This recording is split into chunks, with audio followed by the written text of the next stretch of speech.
जय श्री राम प्रिय साथियों, पंकज कलखुड़िया यूट्यूब चैनल में आप सभी दर्शकों का हार्दिक स्वागत है, जो कि पूर्णतः ज्योतिष के ऊपर आधारित एक कार्यक्रम है। साथियों, आज के हमारे इस विशेष वीडियो में हम बताएंगे कि सूर्य देव का गोचर परिवर्तन होने जा रहा है 15 मार्च को, वह भी कुंभ राशि से मीन राशि की ओर। मीन राशि एक जल तत्व की राशि होती है और सूर्य देव अग्नि तत्व है। एक अग्नि तत्व जब जल राशि के तत्व में जाकर के मिलेगा तो आप इस बात को इस प्रकार से समझ सकते हैं कि आप आग को अगर पानी में डालेंगे क्या होगा, आग बुझ जाएगी। तो इस गोचर की जो अवधि का समय रहेगा 15 मार्च 2022 को प्रातः 12:31 यानी कि इस समय से लेकर के जो हमारा समय बना रहेगा 14 अप्रैल 2022 को प्रातः 8:56 तक, इस समय पर यह मीन राशि में विद्यमान रहेगा। और इस गोचर की अवधि के दौरान, यानी कि जो 1 माह की यह अवधि होगी, इस दौरान पर आप देखेंगे कि देश एवं विश्व के अंदर गर्मी का प्रकोप जो है वह काफी कम रहेगा अन्य वर्षों की अपेक्षा। आप इस बात को भी समझ सकते हैं कि हमारे अन्य वर्ष के जब तापमान होता है मार्च अप्रैल में, अपनी गर्मी की स्थिति को अगर आप देखें इस समय पर काफी पीक की ओर बढ़ जाती है, क्योंकि यहां पर आप देखेंगे कि गर्मी के मौसम की शुरुआत होती है।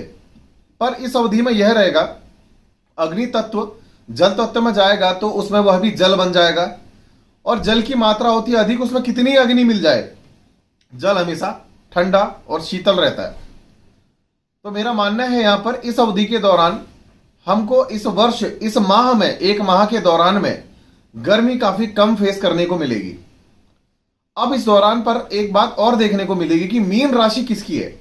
वह है देवगुरु बृहस्पति की द्वितीय राशि, प्रथम राशि होती है धनु। तो वह जब देवगुरु बृहस्पति की राशि के संग सूर्य देव कौन है? सूर्य देव है ग्रहों के राजा, हनुमान जी के गुरु, यानी कि जब 2 गुरु अपने आप में एक साथ सामंजस्य बैठाएंगे, एक तो हमारे इस देश दुनिया के अंदर ज्ञान बहुत ज्यादा ऊपर की ओर उठ जाएगा, ज्ञान का स्तर बहुत उठ जाएगा। साथ ही में लोग अपने आप में ज्ञानी होना शुरू करेंगे। आप नोटिस करते होंगे कि आजकल अमूमन अधिकतर घरों में क्या होता है कि कोई बीमारी होती है तो लोग छोटी मोटी बीमारी के लिए डॉक्टरों के पास कम जा रहे हैं, गूगल बाबा को ज्यादा सर्च कर रहे हैं, उसमें देखना पसंद कर रहे हैं कि भाई फीवर आ रहा है और साथ में ये सिम्टम है, तो हमें इसमें क्या करना चाहिए। आप इस बात को समझिए, बुध देव इस समय पर अपनी राशि परिवर्तन कर रहे हैं और इसी माह वह 18 तारीख को अपना अस्त भी हो जाएंगे, जो कि कम्युनिकेशन के कारक है। तो कम्युनिकेशन यानी कि हमारी इंटरनेट कनेक्टिविटी के चीजों में अगर डिस्टर्बेंसेस आएगा, जो कि इस दौरान पर को आएगा, तो इसमें क्या होगा कि आप जो ऑनलाइन कंसल्ट लेकर के दवाई भी लेंगे तो आप गलत ले लेंगे, क्योंकि दवाई फार्मा भी बुध देव को यहां प्रदर्शित करती है। तो इस अवधि में आप समझिए कि खुद से ज्ञानी नहीं बननी है जब सूर्य का गोचर चलेगा। अब साथ में एक बात और बताना चाहूंगा, इस समय लोग जो ज्ञानी पुरुष हो जाएंगे, ज्ञान का संचार फैलाएंगे, वह इस प्रकार से ज्ञान के अंदर डूब जाएंगे जैसे समुद्र के अंदर एक व्यक्ति अपनी सोचों को डुबाता है। आप देखेंगे कि लोग इस प्रकार से होंगे कि जैसे इस प्रकार की पोजीशन में बैठे हैं और सोचों में डूब गए, ख्यालों में डूब गए। यह इस प्रकार की एक मानसिक चेतना की अवस्था हो जाएगी हर व्यक्ति के लिए। तो आइए साथियों, थोड़ा और अन्य चीजों पर इस पहलू पे बात करें। सूर्य देव कौन है? सूर्य देव है पिता। हर किसी व्यक्ति की कुंडली में सूर्य देव को पिता की तरह देखा जाता है, पर कुछ जगह पर हमारे पौराणिक ग्रंथों में सूर्य देव को महिलाओं की कुंडली में पति का भी दर्जा दिया है। तो यहां पर को मतभेद अवश्य ही उड़ जाता है। इस बारे में कभी मैं आपको विस्तार से कभी अन्य वीडियोस में बताऊंगा कि जो सूर्य देव है वह पति है या पिता है। वैसे तो वो पिता है, मगर मैं इस बात के क्लैरिफाई, इस डाउट को भी क्लियर करके आपके सामने अवश्य ही किसी ना किसी अन्य वीडियोस में रखूंगा। अब साथियों, हम यहां पे बात करेंगे आगे कि जो सूर्य देव का प्रतिनिधित्व रहता है वह आपके सरकारी क्षेत्रों में, राजनीति में, और साथ ही में इसके अलावा सूर्य से संबंधित जितनी भी वस्तुएं हैं उन सभी पे पड़ेगा। तो पीली धातुएं कहीं ना कहीं अपने आप में कमजोर जरूर इस पीरियड में होने लगेगी। गुरु अस्त चल रहे हैं ऑलरेडी और सूर्य देव इस जल तत्व की राशि में आ जाएंगे, तो पीले रंग से समस्त जितनी भी धातुएं हैं, राजा हैं कहीं के, वह अस्त होंगे। यानी कि इस अवधि में यह भी देख सकते हैं कि देश के अंदर, देश यानी कि आप कह सकते हैं कि इसके अलावा आप विश्व के अंदर कहीं कोई राजसी परिवार है, राजसी खानदान है, वहां के कोई राजा है, या फिर कह सकते हैं कि कहीं वहां के कोई ऐसे व्यक्ति जो कि उसका प्रतिनिधित्व करते हैं, कोई बड़े नेता हैं, कहीं ना कहीं जल से संबंधित किसी परेशानी में फंस सकते हैं, कुछ प्रॉब्लम में जरूर घिरेंगे। तो साथियों, अब हम आगे बढ़ते हैं और बात करते हैं मेष से लेकर मीन राशि, जो 12 राशियों का यह चक्र है, इन सभी पर इस गोचर का क्या प्रभाव पड़ेगा। तो साथियों, शुरुआत करते हैं मेष राशि के साथ। मेष राशि के लिए इस समय जो गोचर होगा वह 12वें हाउस में होने जा रहा है।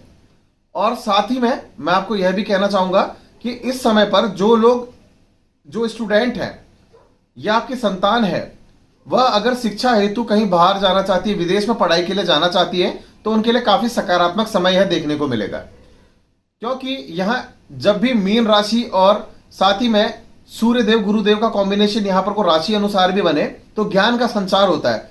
तो यहां आप देखेंगे कि एजुकेशन का हाउस जो है काफी मजबूत हो जाएगा। तो बाहर पढ़ाई के लिए जाना चाहते हैं तो यह समय काफी अच्छा बना रहेगा। नौकरी के लिहाज से समय देखा जाए काफी अनुकूल बना रहेगा। और इस दौरान पर को जो आपका काम है उसमें आपका फोकस काफी अच्छे तरीके से बढ़ जाएगा। यहां पर अगर आप अपने नौकरी पर, व्यवसाय में किसी भी प्रकार का बदलाव करने का अगर सोच रहे थे तो यह काफी अच्छा समय है, इसके ऊपर आप इंप्लीमेंटेशन कर सकते हैं। साथ ही में मैं कहूंगा कि कोई बड़ा जोखिम यहां इन्वेस्ट से रिलेटेड ना लें, कोई बड़ा निवेश कहीं पर को भी ना करें, आपके लिए यहां पर को पैसा डूबने का समय भी बन सकता है। इसके अलावा मैं यह भी कहूंगा कि आपके जो एक्सपेंसेस है वह यहां बढ़ सकते हैं, खर्चे बढ़ सकते हैं। और साथ ही में मैं यह भी कहूंगा कि इस आर्थिक स्थिति को काफी कंट्रोल करने की जरूरत है। यह अगर आपके पति पत्नी के रिश्तों के लिहाज से समय देखा जाए तो काफी परेशानी वाला भरा रह सकता है, एक दूसरे के ऊपर एलिगेशंस यहां लग सकते हैं। और साथ ही में जो आपके प्रेमी जोड़े हैं उनसे आप अपना यहां पर को बिछोड़ या वियोग कर सकते हैं, जो कि कहीं ना कहीं आप उनको गलत समझ करके छोड़ रहे हैं, बहुत गलत आप कर रहे हैं, ऐसा यहां पर को ग्रहों का कहना है। साथ ही में जो आपके बच्चे हैं उनकी हेल्थ की यहां पर को विशेष रूप से केयर करने की जरूरत है, स्वास्थ्य का ध्यान रखने की जरूरत है।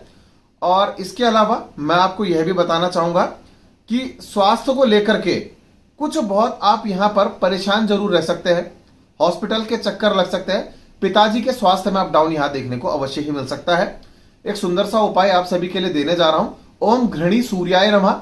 इस बीज मंत्र का 108 बार अगर आप पाठ करेंगे तो आपकी हर परेशानी यहां दूर जाती हुई नजर आएगी। साथियों, बात कर लेते हैं वृषभ राशि के बारे में। वृषभ राशि के जो जातक हैं उनके कुंडली में यह गोचर 11वें भाव में होगा। आर्थिक दृष्टिकोण का यह भाव होता है, लाभ का यह भाव होता है। तो आर्थिक दृष्टिकोण से काफी यहां पर को लाभकारी समय रहेगा, काफी मजबूत आप बन जाएंगे। और आपके जो धन कमाने की जो यहां पर को व्यवस्था है, सोर्सेस है, एक से अधिक बन जाएंगे। इसके अलावा कहीं पर को आपका कोई कार्य लंबे समय से लंबित था, हो नहीं पा रहा था, तो वह भी कार्य इस अवधि के दौरान में अवश्य ही हो जाएगा। और इसके अलावा मैं यह भी बताना चाहूंगा कि कोई आपका खुद का जो इंटरेस्ट है, जो लोग अभी नौकरी पेशे में नहीं जुड़े हैं, अपने इंटरेस्ट को अपने करियर में अगर आप लेकर के आ गए तो समझिए आपका जीवन सफल हो जाएगा। दूसरे के अंदर नौकरी ना करें, बल्कि अपने इंटरेस्ट को अपना करियर बनाए, वो आपकी ग्रोथ अवश्य इस पीरियड में करेगा। साथ ही में प्रॉपर्टी में निवेश करने का एक बहुत सुंदर सा समय भी यहां देख रहा हूं, यहां आपको इससे काफी बेनिफिट मिलेगा।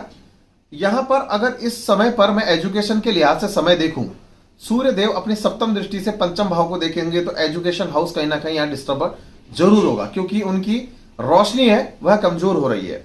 इसके अलावा यहां पर को मुझे जो लगता है कि आप अपने एजुकेशन में जो भी एक्सपेक्टेड कर रहे थे उस परिणाम को, किसी रिजल्ट्स को, तो वह यहां आपके खरे नहीं उतरेंगे उस बात पे।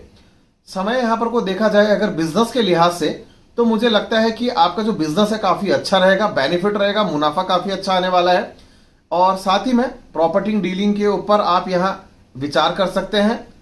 इसके अलावा आपको यह भी कहना चाहता हूं कि आपके जो पार्टनरशिप रिलेशन अगर बिजनेस में है कहीं पर, उसे आप छोड़ दीजिए।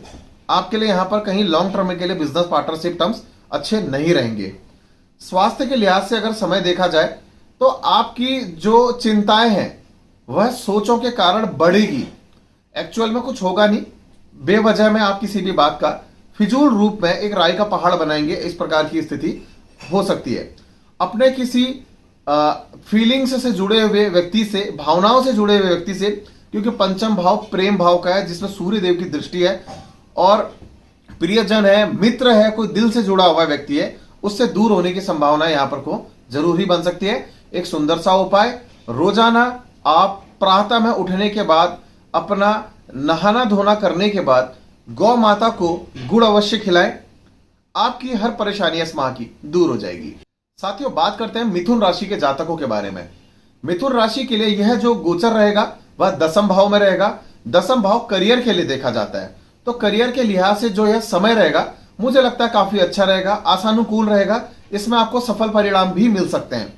इस दौरान की अवधि पर मुझे लगता है कि आपने अपनी मेहनत को डबल कर देना चाहिए, ट्रिपल कर देना चाहिए, क्योंकि यह आपको कहीं ना कहीं बेनिफिट देने वाला ही समय बने रहेगा।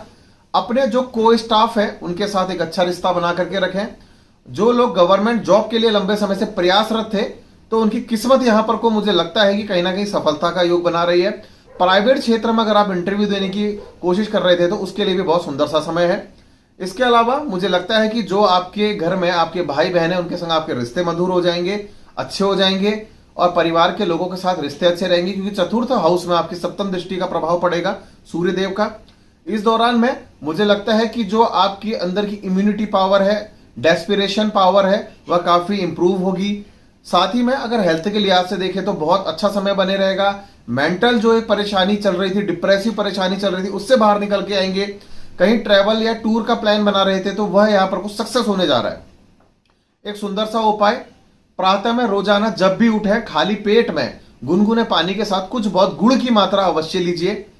वह आपको लेने के बाद आपकी इम्यूनिटी को भी बूस्टअप करेगा, आपके ग्रहों को भी मजबूत करेगा। साथियों, बात करते हैं कर्क राशि के जातकों के बारे में। कर्क राशि के लिए यहां सूर्य देव का गोचर नवम भाव में रहेगा। नवम भाव में गोचर रहने के कारण आपका भाग्य आपको अच्छे तरीके से सपोर्ट करेगा। साथ ही में आपके पिता का सहयोग आपको पूर्ण रूप से मिलेगा। इस दौरान पर को आप यह भी देखेंगे कि आप जिन परेशानियों का अभी तक सामना कर रहे थे अपने करियर के अंदर, अपने प्रोफेशन के अंदर, उसमें आपको बेनिफिट मिलेगा। उससे आप यहां पर कहीं ना कहीं अपने आप को एक इतना मजबूत कर लेंगे मानसिक रूप से उन परेशानियों से बाहर निकलने में कि आपका कोई भी परेशानी आपके सामने आए वह आपका कुछ नहीं बिगाड़ पाएगी। इसके अलावा बात करते हैं कि जो लोग बिजनेस से जुड़े हुए लोग हैं, समय काफी अनुकूल रहेगा, और प्रॉफिट के लिहाज से समय देखा जाए तो कुछ बहुत मेहनत करने के बाद उसका रिजल्ट्स भी अवश्य आपके सामने आएगा। कहीं लंबी यात्रा का यहां योग बन रहा है, या फिर आप हो सकता है कि जैसे दिल्ली में बैठे और गुजरात में निवेश कर दें, इस प्रकार की भी कुछ कहानी हो सकती है कि अपने स्थल से कहीं दूर यहां कहीं निवेश होने की संभावनाएं हैं। सरकारी कर्मचारी और राजनेताओं का सहयोग बहुत अच्छे रूप से आपके पास इस दौरान में बढ़ेगा। साथ ही में अगर आपकी पर्सनल लाइफ देखा जाए तो आपके फैमिली का आपको सपोर्ट बहुत अच्छा मिलना है, और आपके घर में जो आपके पिता तुल्य लोग हैं उनका सपोर्ट अच्छा मिलने वाला है। इस दौरान पर आपको किसी ना किसी प्रकार से पैतृक संपत्ति का लाभ मिलने की संभावनाएं अवश्य ही बढ़ जाएगी। साथ ही में धार्मिक गतिविधियों में आपका रुझान इस दौरान अवश्य बढ़ जाएगा, और आपका समाज में नाम बढ़ेगा, पद प्रतिष्ठा अवश्य ही बढ़ेगी। और साथ ही में आपके लिए एक सुंदर सा उपाय भी देने जा रहा हूं। ओम भूर्भुवस्वः तत्सवितुर्वरेण्यम भर्गो देवस्य धीमहि धियो यो न प्रचोदयात्। इस गायत्री मंत्र का रोजाना अगर आप 108 बार पाठ करें तो आपके लिए मुझे लगता है जो स्थितियां हैं बेहद अनुकूल हो जाएंगी। साथियों, बात करते हैं सिंह राशि के बारे में। सिंह राशि के जातकों के लिए यह जो गोचर होगा वह अष्टम भाव में होगा। अष्टम भाव में गोचर होने के कारण मुझे लगता है कि आपके पास यहां कहीं ना कहीं प्रॉब्लम्स का एकदम से उभरना सामने आएगा। हर काम में कुछ ना कुछ रुकावटें जरूर देखने को मिलेगी, क्योंकि अष्टम भाव कहीं ना कहीं मृत्यु तुल्य कष्ट दिलाने का भाव भी होता है, गूढ़ रहस्यों का भाव भी होता है, शोध का भाव भी होता है। तो इस अवधि में मुझे लगता है कि आपका जो अपना बिजनेस टर्म्स है या फिर जॉब का टर्म्स है, कहीं ना कहीं डिस्टर्बेंसेस हो सकता है। और जो लोग कहीं पर कोई भी शेयर मार्केट से अगर जुड़े हैं, मुझे लगता है कि अपना पैसा यहां ड्रॉ कर देने की आवश्यकता है उन्हें, उनके लिए यहां मुनाफा बिल्कुल नहीं लगता है। इस दौरान पर को जो लोग कहीं ना कहीं एस्ट्रोलॉजी के प्रोफेशन से जुड़े हुए लोग हैं, मुझे लगता है कि उनके लिए नए शोध होकर के सामने आएंगे, उनके लिए काफी अच्छा यहाँ बिजनेस वो लोग क्रिएट भी कर सकते हैं। इसके अलावा मुझे लगता है कि आप अपना नाम एस्ट्रोलॉजी या साइंस की फील्ड में अच्छे रूप से बढ़ा सकते हैं, क्योंकि साइंस एंड टेक्नोलॉजी जो है रहस्य को उजागर करने का भाव है, और अष्टम भाव जो है रहस्यों के लिए उसके उजागर करने के लिए देखा जाता है। यहाँ प्रोफेशनल लाइफ देखें तो आपका स्वभाव काफी यहाँ पर कुछ चिड़चिड़ा बना रहेगा, और साथ ही में आपके साथ जो लोग भी जुड़ेंगे या खुद से अगर बात करूं आपके पर्सनल मित्र हैं और बहुत ही करीबी रिश्तेदार लोग हैं, तो आपसे अपना मतलब ढूंढेंगे और कुछ नहीं। इस दौरान में यह भी है कि अपने इनकम सोर्सेस को लेकर कुछ बहुत परेशान जरूर रहेंगे। हेल्थ के लिहाज से यहाँ कहीं ना कहीं हड्डियां कमजोर होने का समय, कमर दर्द की परेशानी मिल सकती है। जिन लोगों की कुंडली में अगर कोई अंगारक योग बना है और ऐसा गोचर बन रहा है तो एक्सीडेंटल योग भी बन सकते हैं, या कुंडली विशेष के हिसाब से डिफाइन होगा। साथ ही में जो आपकी कोई पुरानी बीमारी थी वह भी निकल के बाहर आ सकती है, तो उसके ऊपर परहेज करने की पूर्ण रूप से आवश्यकता है। साथियों, एक बहुत सुंदर सा उपाय आप सभी लोगों के लिए मैं देने जा रहा हूं। प्रातः काल जब भी उठें तो आप सूर्य देव को जो जल चढ़ाएंगे वह उसकी धार मिट्टी पे गिरे, और मिट्टी पे जब गिरेगी तो उसका आप तिलक लगाएं। इससे आपको जो असुरक्षा महसूस होती थी, जो आपके लॉसेस हैं, वह कहीं ना कहीं प्रॉफिट और सुरक्षित रूप में आगे बढ़ेंगे। साथियों, बात करते हैं कन्या राशि के बारे में। कन्या राशि के जातकों के लिए यह जो गोचर है सप्तम भाव में होगा, जो कि वैवाहिक दृष्टिकोण और बिजनेस पार्टनरशिप के लिए देखा जाता है। वैवाहिक दृष्टिकोण के हिसाब से देखा जाए तो संबंध यहां पर को आपकी धर्म पत्नी या पतिदेव के साथ कुछ बहुत बिगड़ सकते हैं। साथ ही में इस दौरान पर जहां पार्टनरशिप से रिलेटेड कोई काम था, मुझे लगता है कि यह ज्यादा आपके लिए फलदायी नहीं रहेगी। साथ ही में जो लोग यहां पर को बिजनेस में जुड़े हुए हैं और इसके अलावा किसी भी प्रकार से अपनी जॉब कर रहे हैं, कोई अर्निंग सोर्सेस क्रिएट कर रही, जो सिंगल हैंडेड है, जहां किसी और का कोई प्रभाव नहीं, वह अच्छा है, अन्य नहीं। छोटी छोटी बातों में यहां चिड़चिड़ापन अवश्य आएगा, क्योंकि लग्न में सूर्य देव का प्रभाव होगा। बीपी की प्रॉब्लम बढ़ सकती है, कोलेस्ट्रॉल की प्रॉब्लम बढ़ सकती है। यहां साथ ही में आप एक बात और नोटिस करेंगे कि इस दौरान आपको सरदर्द की समस्या और आंखों में परेशानी की समस्या बढ़ सकती है। बाल झड़ने की परेशानी भी हम महसूस कर सकते हैं। भावनात्मक रूप से काफी परेशान रहेंगे, कमजोर रहेंगे। इस दौरान एक चीज और बताना चाहता हूं मैं आपको कि जो एजुकेशन से जुड़े हुए लोग हैं, शिक्षा के क्षेत्र से जुड़े लोग हैं, उनके लिए भी यह समय कहीं ना कहीं प्रॉब्लमेटिक बनता है। अपने कहीं फ्रेंड सर्किल के साथ कहीं दूर यात्रा पे जाने की प्लानिंग्स भी जरूर क्रिएट हो जाएगी। मुझे लगता है कि आपको अपने ईगो से बचने की आवश्यकता है और अन्य लोगों के अहंकार से। सुंदर सा उपाय आप सभी लोगों के लिए देने जा रहा हूं।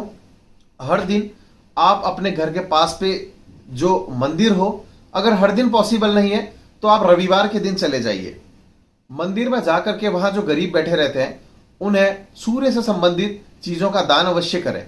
या फिर आप एक काम करें, लाल रंग का जो अनारदाना होता है उसको जरूर ले जाइए, उससे आपको काफी बेनिफिट मिलेगा। साथियों, बात करते हैं तुला राशि के जातकों के बारे में। तुला राशि के लिए यह जो गोचर रहेगा षष्ठम भाव में रहेगा। षष्ठम भाव में गोचर होने के कारण उसकी सप्तम दृष्टि जो है द्वादश भाव में पड़ेगी। तो इस दौरान यहां देखेंगे कि जो लोग नौकरी पक्ष में जुड़े हुए लोग हैं, क्योंकि षष्ठम भाव से नौकरी देखी जाती है, उनके लिए बेहद अनुकूल यह गोचर रहेगा। और साथ ही में आपके काम में आप काफी मजबूत होकर आएंगे। सामने पर को कार्यस्थल में आपकी एक अलग पहचान बन सकती है। इस दौरान यह भी कहूंगा कि जो लोग लंबे समय से कहीं जॉब की सर्चिंग में थे उनके लिए बढ़िया सा समय है। जो लोग फ्रेशर थे उनके लिए बढ़िया सा समय है। और साथ ही में इसके अलावा जो लोग किसी भी प्रकार से अपना ध्यान केंद्रित अपने लक्ष्य पे नहीं कर पा रहे थे, उनके लिए बेहद सुंदर सा समय है। इसके अलावा बात करते हैं जो लोग अपने खुद के बिजनेस में जुड़े हुए लोग हैं, उनके लिए समय काफी अच्छा बना रहेगा। खास तौर पर को वो लोग जो किसी भी प्रकार की पीली धातुओं का काम करते हैं। इसके अलावा यह भी कह सकता हूं कि यहां पर को एजुकेशन के लिहाज से अगर यह समय देखा जाए तो बहुत अच्छा यहां समय ये बना रहेगा। कॉम्पिटिटिव एग्जाम के लिए बहुत सुंदर समय बना रहेगा। फाइनेंशियल दृष्टिकोण के हिसाब से अगर यह समय देखा जाए तो बहुत अच्छा बना रहेगा। इस समय पर को कोई अगर आप लोनिंग के बारे में विचार कर रहे हैं तो लोनिंग आपको इजीली मिल जाएगी, कोई बड़ी प्रॉब्लम सामने निकल करके नहीं आएगी। एक सुंदर सा उपाय आप सभी के लिए देने जा रहा हूं। सूर्य देव के बीज मंत्र को आप रोजाना 108 बार पढ़िए, और साथ ही में आप माणिक्य को अपने मंदिर में रख के उसकी भी पूजा कर सकते हैं। और जब यह अवधि कंप्लीट हो जाती है उसके बाद उस माणिक्य को धारण कर सकते हैं। आपके लिए बेहद सुखद परिणाम लाने वाला यह समय साबित हो जाएगा। वृश्चिक राशि के बारे में अगर बात करें तो यह गोचर पंचम भाव में होगा, जो कि संतान, शिक्षा, प्रेम और साथ ही में नाम के लिए, प्रसिद्धि के लिए देखा जाता है। तो इस दौरान पर यह जब गोचर होगा तो शिक्षा है, प्रेम है, यह जो फैक्टर है वह कहीं ना कहीं पर को बेनिफिशियल साबित होंगे, उनके लिए काफी अनुकूल समय यहां पर को बन जाएगा। इसके अलावा जो आप अपने लक्ष्यों को प्राप्त करना चाहते थे उसके लिए काफी बेनिफिशियल समय बना रहेगा। बिजनेस के लिहाज से अगर यह समय देखा जाए तो जो लोग अच्छी नीति बनाते हैं, किसी प्लानिंग के तहत अगर आगे चल रहे हैं तो उनके लिए बहुत अच्छा समय। जो लोग हपड़ तपड़ में बिना कुछ सोचे समझे चल रहे हैं आगे, तो उसके लिए कोई अच्छा समय नहीं है ये। और अपने पैसे को, अपने रोजगार को बदलने की संभावना इस दौरान पे अवश्य बनती है। जो लोग शेयर मार्केट से जुड़े हुए लोग हैं उनके लिए बहुत सुंदर सा समय यहाँ पे मैं कहूंगा।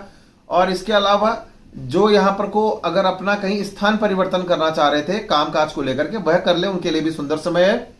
एजुकेशन के लिहाज से समय देखा जाए तो काफी अपने आप को अच्छा सुरक्षित महसूस करेंगे, इस एजुकेशन भाव पे देखा जा रहा है। और जो लोग हायर एजुकेशन, हायर स्टडी के लिए आगे बढ़ना चाह रहे हैं उनके लिए भी बहुत सुंदर सा समय है। पर्सनली अगर मैं देखूं यहाँ पर को व्यक्तिगत रूप से जो प्रेमी प्रेमिका का भाव है या फिर पति पत्नी की बात करूं तो उनके लिए जो समय है वह अच्छा सकारात्मक दृष्टिकोण से नहीं है। और साथ ही में मैं ये भी कहूंगा हेल्थ के लिहाज से कहीं ना कहीं सर में दर्द, एसिडिटी की प्रॉब्लम यहाँ पर को जरूर ही बढ़ सकती है। इस समय पर को अगर मैं बात करूं आपके लिए जो फलदायी उपाय बन सकता है वह है देव गुरु बृहस्पति का आप जो बीज मंत्र होता है ओम ग्राम गिरीम गुरोम सह गुरुवे नमः, इसको 108 बार पाठ करिए। आपकी हर परेशानी इस सूर्य के गोचर में देव गुरु बृहस्पति हर लेंगे। साथियों, बात करते हैं धनु राशि के जातकों के लिए। धनु राशि के लिए यह जो गोचर होगा, इसके गोचर की अवधि जो बने रहेगी चतुर्थ भाव की ओर बनेगी। चतुर्थ भाव जो है प्रॉपर्टी और साथ ही में यहां पर को माता के लिए, वाहन सुख के लिए, हमारे सभी प्रकार के सुखों के लिए देखा जाता है। तो यहां पर को जो लोग इस चतुर्थ भाव से संबंधित है, जैसे माता का स्वास्थ्य खराब था वह उत्तम होने की संभावनाएं है, उसमें लाभ मिलेगा। प्रॉपर्टी के लिहाज से समय देखें तो यहां पर को आपको इसका प्रॉपर्टी का लाभ मिलेगा। और जिन लोगों को वाहन लेने की इच्छा थी वह भी यहां पर को यह इच्छा पूरी होती हुई दिखाई देगी। साथ ही में मुझे लगता है फैमिली के लोगों का एक अच्छा सपोर्ट आपको इस दौरान पे अवश्य ही मिलेगा। जो लोग जॉब से जुड़े हुए लोग हैं, जॉब से जुड़े हुए लोगों के लिए मुझे लगता है कि आप लोग अपना वर्कलोड बढ़ा के ना लें, एक नॉर्मल दायरे के अंदर लें, वो एक समय अच्छी चीज बने रहेगी। और अपने घर के ऊपर अपने फैमिली को कहीं ना कहीं पूर्ण रूप से समय देने की कोशिश भी करें। साथ ही में मैं यह भी कहूंगा एजुकेशन के लिहाज से जो समय बन रहा है वह कहता है कि भाई अपनी एजुकेशन में अपने फोकस को अच्छे रूप से बढ़ाओ, आगे आने वाले कॉम्पिटिटिव एग्जाम के लिए यह फायदेमंद ही रहेगा। पर्सनल लाइफ को देखा जाए तो माता का स्वास्थ्य जो उत्तम रह सकता है वो पुरानी बीमारी को सही होने के कारण, परंतु कईयों को या माता को नई बीमारी भी लग सकती है, इस प्रकार का कुछ प्रभाव देखने को मिल सकता है। साथियों, इस समय पर कोलेस्ट्रॉल और हार्ट से रिलेटेड प्रॉब्लम्स यहां पर को माता को परेशान जरूर कर सकती है, जो नई बीमारियों में यहां पर जुड़ेंगी। और घर के अंदर कहीं ना कहीं पर को माता के साथ थोड़ा सा यहां आपका हिसाब किताब है, कहने का अर्थ होता है कि जो उनके संग आपकी आपस में आपसी समझ है वह यहां बिगड़ सकती है। एक सुंदर सा उपाय आप सभी लोगों के लिए देने जा रहा हूं, सिद्धांत सूर्य का पाठ आप रोजाना करें, आपकी हर प्रकार की परेशानियां दूर अवश्य होगी। साथियों, बात करें मकर राशि के जातकों के लिए तो यहां पर आपका जो गोचर रहेगा वह रहेगा आपके तृतीय भाव में। तृतीय भाव अधिक मेहनत भाइयों के लिए देखा जाता है। तो इस गोचर के अवधि के दौरान पर आपकी काफी यात्राएं हो सकती है। साथ ही में मुझे लग रहा है कि यह जो जॉब से जुड़े हुए लोग रहेंगे उन्हें काफी मेहनत करनी पड़ेगी, और जो जॉबलेस लोग हैं उनको भी यहाँ पे काफी परेशानी देखने को अवश्य मिलेगी। इस दौरान पे मुझे लगता है कि आपको बड़े बड़े टास्क यहाँ पर को मिल सकते हैं, उनसे चुनौती आपको मिल सकती है आपके बिजनेस और जॉब वाले पक्ष के हिसाब से इस दौरान पे। साथ ही में मैं कहूंगा कि आपको अपनी वाणी पे संयम रखने की विशेष रूप से आवश्यकता है। जो लोग यहाँ पर एजुकेशन से जुड़े हैं या फिर जो लोग यहाँ स्पोर्ट्स से जुड़े हुए लोग हैं उनके हेल्थ में अप डाउन वगैरह भी यहाँ पे आ सकते हैं। साथ ही में यहाँ पर मैं आपको बताऊंगा कि मकर राशि वालों के लिए कि आपके पिता के संग आपके मतभेद है, मन की खटास है, कुछ प्रॉब्लम से इंक्रीज जरूर होगी। इसके अलावा जो भाई बहन है उनके संग भी यहाँ संबंध अच्छे मुझे नजर नहीं आ रहे हैं। टोटली अगर देखा जाए तो व्यक्तिगत जीवन के हिसाब से भी अगर मैं बात कर लूं तो काफी उतार चढ़ाव भरा यह समय रहेगा। इस समय कोई विशेष रूप से कोई इतनी बड़ी अच्छी परेशानी दूर करती हुई चीज नहीं दिखाई देगी। प्रॉब्लम यहाँ घिरे रहेगी। साथियों, बहुत सुंदर सा उपाय आप सभी को देने जा रहा हूं। रोजाना आप हनुमान चालीसा का पाठ करिए। यह आपको हर प्रकार की परेशानी से इस सूर्य के गोचर की अवधि के दौरान पे बचा करके रखेगा। साथियों, बात करते हैं कुंभ राशि के जातकों के बारे में। कुंभ राशि के लिए जो यह अवधि होगी, इस दौरान पे द्वितीय भाव में सूर्य देव का गोचर रहेगा, जो कि धन के लिए, आपके चाचा है, आपकी वाणी है, आपकी दाहिनी आंख है, बहुत सी सारी चीजों के लिए देखा जाता है। तो यह जो इस समय रहेगा, इन सारी चीजों को लेकर के काफी उतार चढ़ाव भरा रहेगा। यानी कि धन की कमी हो सकता है, धन में नुकसान हो जाए, और साथ ही में कहीं निवेश कर रहे हैं वो पैसा डूब जाए, चाचा ताऊ लोगों के संग रिश्ता खराब हो जाए, इस प्रकार की परेशानी हो सकती है। वाणी आपकी खराब हो जाएगी, उग्र हो जाएगी, जिस वजह से लोग आपके दुश्मन हो जाएंगे। ऐसी मुझे परेशानियां यहां दिखाई देती है। आंखों की कमजोरी यहां हो सकती है, दाहिनी आंख में कमजोरी आ सकती है। इस दौरान पे अगर मैं यह भी कहना चाहूंगा कि अगर आप बड़ा निवेश करना चाहते हैं तो बड़े निवेश के लिए आप अपने होरा नक्षत्र को देख करके कर सकते हैं, क्योंकि यहां जब कुंभ राशि में यह गोचर होगा, यानी कि कुंभ राशि को छोड़ करके सूर्य देव यहां से निकल रहे हैं, तो बड़ा निवेश करने के लिए होरा चार्ट देख करके कुछ बहुत लोगों की कुंडली में स्पेशल अच्छा फल भी देगा। ये वह कुंडली के आधार पर तय होगा। साथ ही में अगर मैं बात करूं कि इस समय पर को आप दूसरों के लिए काफी कठोर हो जाएंगे अपनी वाणी से, क्योंकि आप स्पष्टता, वाकपटुता वाले व्यक्ति इस दौरान पे बन जाएंगे।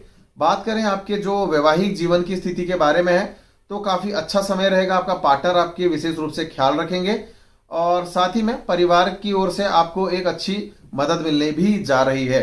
इस दौरान हेल्थ के लिहाज से आंख के अलावा ईएनटी में भी आपको कहीं ना कहीं कुछ प्रॉब्लम्स वगैरह फेस करने को अवश्य ही मिल सकती है। रोजाना आप अपने घर में जब भी प्रातः उठते हैं, तो मैं आपको सलाह देना चाहता हूं, उसमें उठने के बाद आप सीधे अपने हाथों को देख करके भगवान सूर्य देव का स्मरण करें। उसके बाद ही अपना बिस्तर छोड़ करके आगे बढ़े, और उनके बीज मंत्रों का पाठ सुबह सुबह पे करिए। यह कुंभ राशि वालों को कहीं ना कहीं फलदायी साबित होगा। बात करते हैं अंतिम राशि के बारे में, मीन राशि के बारे में। मीन राशि के लिए लग्न में यह प्रभाव करेगा। तो लग्न में यहां गोचर होने के कारण एक सूर्य की तरह जीने की इच्छा, राजा की तरह जीने की इच्छा, पॉलिटिकल इंटरेस्ट, और साथ ही में यहां पर को एक बड़ी जिम्मेदारी, जिन लोगों का लग्न है, मीन राशि है, क्योंकि जितना भी हम यह राशिफल देख रहे हैं चंद्र राशि के आधार पर देख रहे हैं, तो मैं यह कहूंगा कि उन लोगों के लिए कहीं ना कहीं पद प्रमोशन में वृद्धि, चुनाव जीत के आ रहे हैं तो कैबिनेट मंत्री, कैबिनेट पद, या कोई राज्य मंत्री की जिम्मेदारी, कोई अहम पदों में जिम्मेदारी मिलने की संभावना यहां बढ़ जाएगी। साथ ही में मैं यह भी कहना चाहूंगा कि इस दौरान पर को आप अपने हर छोटे छोटे जो प्रयास करते हैं, उन प्रयासों में सफलता आपकी मिल जाएगी। आपके समाज से आपको सपोर्ट मिलेगा, सोशलिस्टिक हो जाएंगे। जो लोग कहीं ना कहीं लॉ और बैंकिंग सेक्टर से जुड़े हुए लोग हैं, उनके लिए बड़ा ही सुंदर सा समय है। इसके अलावा आपको प्रमोशन मिलने के योग इस दौरान बढ़ जाएंगे, अगर आपका प्रमोशन ड्यू है लंबे समय से। साथ ही में अगर आपकी पर्सनल लाइफ को भी मैं देखा जाऊं, तो कुछ ना कुछ आपका थोड़ा ईगो यहां पर को अपने परिवार वालों के प्रति बढ़ा हुआ दिखाया जा सकता है। इसके अलावा जो आपकी जो छवि है यहां पर को दूसरे लोगों के सामने पर को कहीं ना कहीं ईगोइस्टिक पर्सनैलिटी की तरह बनकर के आएगी, जो आपके लिए एक सकारात्मक संदेश नहीं बन रहा है। बात करें आपकी अगर मैरिड लाइफ के बारे में, तो कहीं ना कहीं मुझे लग रहा है कि मैरिड लाइफ थोड़ा बहुत डिस्टर्बेंस जरूर होगी, कि सूर्य देव लग्न से सप्तम दृष्टि से 7वें घर को देखेंगे, तो मैरिड लाइफ को डिस्टर्ब करेंगे। पार्टनरशिप में जुड़े हुए जो लोग हैं, पार्टनरशिप बिजनेस में, वह भी यहाँ आपका कहीं ना कहीं एक पार्टनरशिप टूटती हुई भी नजर मुझे जरूर आई है। साथ ही में हेल्थ के लिहाज से अगर बात करूं, बीपी की प्रॉब्लम्स हो सकती है, या फिर जो पर्सनल प्राइवेट पार्ट्स होते हैं उनसे रिलेटेड प्रॉब्लम्स हो सकती है, यूरिनल समस्याएं क्रिएट हो सकती है। तो अलग अलग प्रकार की समस्याएं यहां जरूर देखने को मिल सकती है। कुल मिला के देखा जाए, यह जो गोचर का अवधि का जो समय बनेगा मीन राशि वालों के लिए काफी मिला जुला बना रहेगा। मगर अपने पर्सनल करियर लाइफ को देखा जाए, जहां आपका व्यक्तिगत रूप से एकांत का कार्य है, तो बहुत ज्यादा ऊंचाइयों को भी आप प्राप्त करेंगे। एक सुंदर सा उपाय आप सभी के लिए देने जा रहा हूं। रोजाना प्रातः अपने आसपास में जहां पर मछलियां रहती हो, या फिर कुछ भी इस तरीके का हो कि जहां पर को फिश पॉन्ड है, उसमें आटे की गोलियां जरूर डालें, या फिर कुछ बहुत सूजी जरूर वहां पे उनको मछलियों को अवश्य खिलाएं। साथियों, यह था आपके सूर्य देव के राशि परिवर्तन का जो समय रहेगा, उनका 12 राशियों पर क्या प्रभाव पड़ेगा, इसके ऊपर आधारित एक वीडियो। आज की वीडियो में बस इतना ही। धन्यवाद एवं जय श्री राम।